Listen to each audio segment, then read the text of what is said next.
Elle a dit parce qu'il était raciste. Et voilà comment on comprend les choses aujourd'hui. Alors, ça, c'est évident pour tous ceux qui nous Ouais. écoutent aujourd'hui que c'est une idiotie totale. Mais quelles sont les idioties auxquelles on croit encore parce qu'on a décidé d'écouter la pensée dominante d'aujourd'hui et on n'a plus accès à des ponts de vérité, de tradition comme on a aujourd'hui avec Pierre qui est avec nous.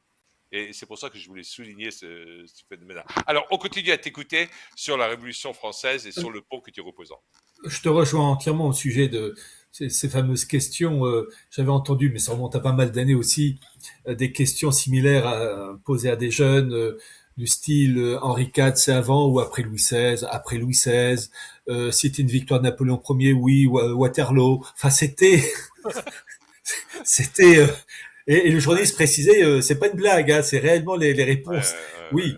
Euh, et le problème, c'est que, en fait, pour parler de la révolution et lier, enfin établir le lien avec la situation actuelle, j'ai dit tout à l'heure que la révolution avait pour but de dissoudre. Alors dissoudre la cellule familiale classique et par ricochet la nation. Parce que je sais plus qui dit, je crois que c'est Charles Maurras, je suis pas maurassien, mais Maurras a dit parfois des choses justes. Maurras est naturaliste, donc bon, il y a des limites. Charles Maurras disait que la Agnostique, je crois également, oui, il était ou agnostique, foncièrement voilà. athée. Voilà, il a des choses justes, mais en tant que naturaliste, ben il y a des limites. Hein. Il était orléaniste, hein, rien que ça. Bon, bref. Et Charles Maurras disait que la nation, c'est la famille de toutes les familles. Bah, à partir du moment où on détruit une cellule familiale, bah, par ricochet, ça en détruit la Ouais. structure, les composants. Je veux dire, c'est une vérité basique. Et actuellement, ce qui est frappant, mais depuis maintenant, non pas des années, mais des dizaines d'années, c'est que les esprits sont dissous. Il y a un truc tout bête. Dans les années 80 ou 80-90, j'ai eu l'occasion de, comment dire, d'avoir des dissertations à faire. Et aujourd'hui, j'enseignais dans des écoles de commerce, on ne peut plus faire des dissertations de 4 heures, de 5 heures. Ce sont des QCM ou bien des réponses de quelques lignes. Parce que maintenant, euh, c'est un exemple. J'ai eu, c'était en deuxième année d'histoire, un professeur de gauche, ben vraiment bien à gauche, très cultivé, mais social-communiste, qui nous avait posé une question. On avait 5 heures de dissertation pour toute la promo, et il nous avait fait étudier l'extrême droite en France des années 30 jusqu'aux années 60 avec l'OS. Et donc, en même temps, c'était pour montrer tous les méfaits de l'extrême droite, parce qu'il était vraiment très à gauche, tout en étant érudit. Et nous avait demandé comme sujet de donc, 5 heures, le sujet était, la question était la suivante, de l'influence de l'extrême droite française dans la vie politique, donc l'extrême droite dans la vie politique française, du début des années 30 jusqu'au début des années 60. Il nous avait dit, attention, je ne vous demande pas un sujet sur l'extrême droite, je vous demande un sujet de l'influence de l'extrême droite dans la vie politique française du début des années 30 au début des années 60. Et en fait, c'était une disserte en trois parties.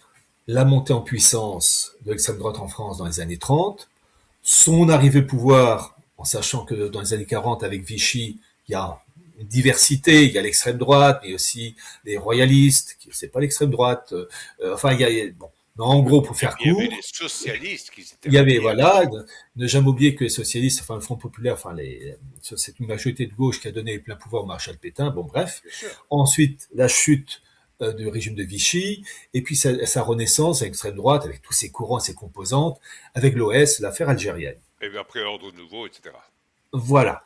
Et je me souviens qu'on devait faire mettre des titres pour chaque partie, et je savais qu'il était pêcheur. Et pêcheur en eau douce. Et tu sais, dans l'eau douce, bon, il y a les truites, les goujons, les ablettes, mais il y a le requin d'eau douce qui est le brochet. Le brochet, oui. Et j'avais tenté le coup et il avait apprécié. J'avais mis trois titres, donc la montée en puissance, titre de la première partie, la montée en puissance extrême droite dans les années 30 ou le brochet dans les temps. c'est-à-dire la menace.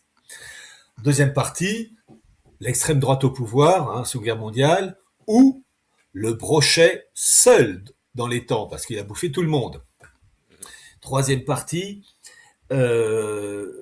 comment dire, effondrement de l'extrême droite, puis son renouveau, ou le brochet qui, avant de mourir, a eu le temps de pondre ses œufs. Ça aurait été marrant. Moi, je croyais qu'il allait faire une référence à la quenelle du brochet.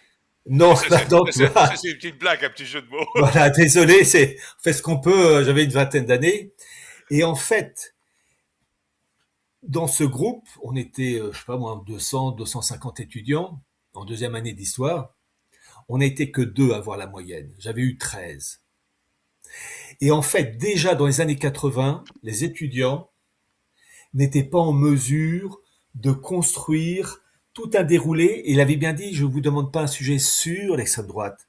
Je vous demande un sujet de l'influence. Donc déjà, comprendre le sens du mot français, de Ouais. l'influence.